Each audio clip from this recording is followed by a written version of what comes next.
You're only $1,600 a month away from financial freedom.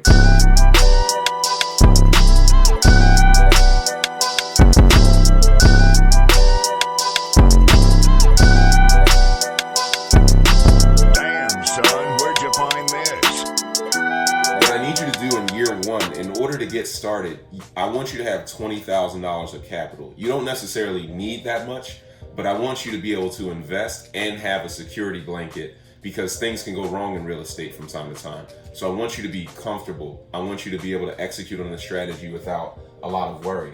$20,000 is a good cushion for your first deal. Once you have 20K, you know that you want to unload some of that capital and get started.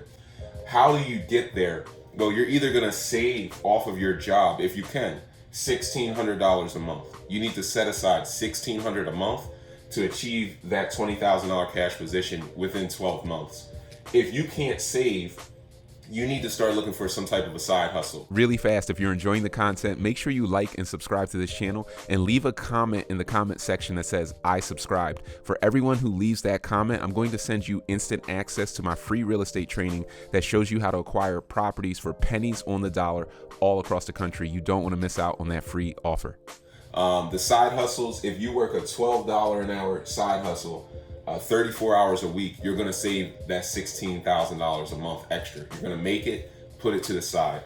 If you're doing a $15 an hour job, it's 27 hours a week, you'll save that $1,600, put it to the side. You'll be doing your first deal a year from now, which gives you a ton of time to study and look at all the deals that are hitting the market. You can also work overtime. If you're getting paid time and a half, it's an easy way to pick up those hours and save this money. This is what I've seen literally everybody who gets started coming from like scratch, not making much money. They typically do some type of side hustle or overtime to accumulate this money. This is what I did. I was working 100% commission. I hit one big deal and all of that capital I put into my first deal. So first year one, you're starting from scratch. You're gonna spend about $10,000 of that $20,000. You're gonna do some type of an FHA. You're going to put down maybe 10%. We're going to do a low-level deal, whether that's on a single family or a multi-family. And you're going to spend $10,000. You're going to get your first property. That first property is going to add, if it's a single, about $600 a month to your cash flow. If it's a multi, it's going to add about $1,000 a month to your cash flow. So now you're saving either $2,600 a month or $2,200 a month. This is adding an extra $7,000 to $12,000 a year to your savings rate. So you already learned how to hustle, how to work overtime to save $20,000 a year. Once you get this first property, saving that next $20,000 becomes so much easier. We're also doing the BRRRR strategy, right? So a lot of the capital that you put into that deal, I'm going to get you back through a refinance. So all of your $10,000 that you put in, you may recover anywhere from $5,000 to $10,000. There are strategies you can use to put in 10, pull out 20. So being able to get to that next level where you can reinvest in properties 2 and 3, it typically happens somewhere between months 8 and 12, believe it or not. So year 2, you get past year 1, you've had this property, it's cash flowing you. Year 2, you're going to drop about 30K, maybe 40K. But you have it saved on the sidelines from the rental income coming in from your properties and from the side hustle or overtime paying yourself first. You're going to grab 2 properties in year 2.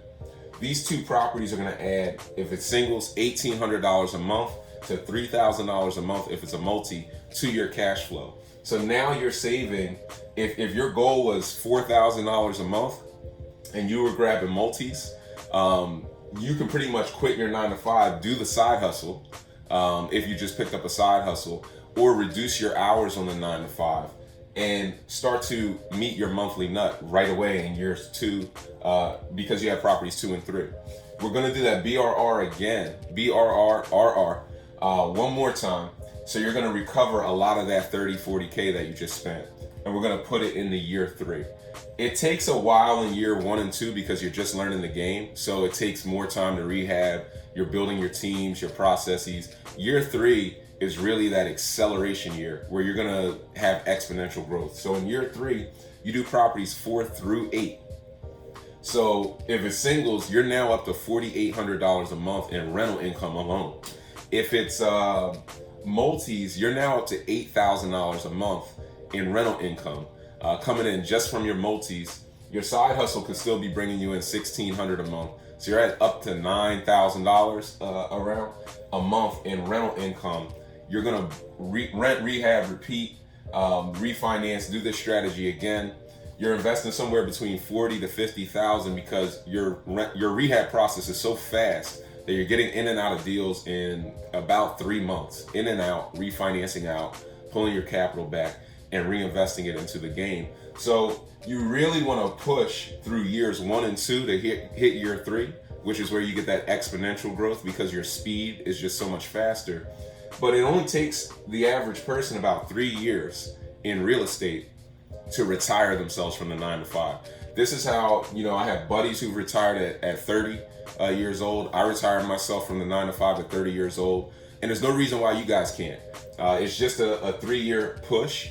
And for me, I'd much rather sign up for a 3-year push than to sign up for working a 9 to 5 for 30 years, we'll say. So this is the monthly nut response. Hopefully this was helpful in breaking it down.